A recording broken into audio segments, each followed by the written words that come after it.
Dzogchen, the path of self-liberation. The Sutra and Tantra teachings are characterized by methods related to the path of renunciation and the path of transformation.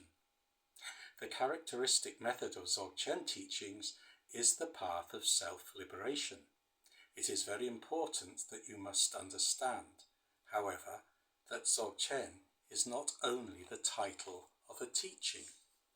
In general, people use different titles of teachings, such as the Upadesha series.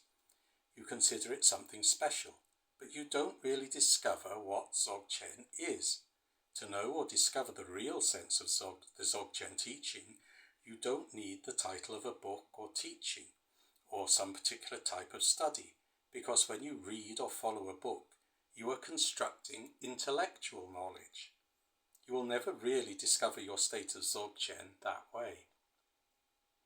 You can discover it if you listen well and try to understand the meaning of the teaching, and then use the methods.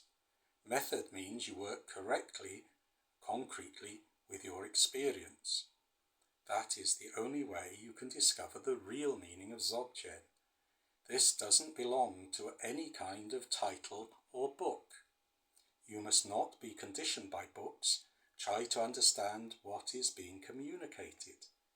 That is the principle of your capacity. If someone does not have the capacity to follow in that way in order to discover their real state, then we say that that person has no capacity to follow Dzogchen teaching. This doesn't mean, however, that a person cannot read or analyze books. Westerners in particular have no problem with reading books and analysing.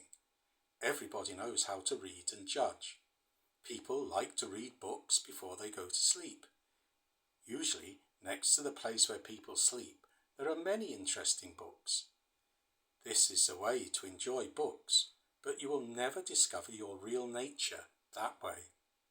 That is why we must understand the real meaning of the teaching.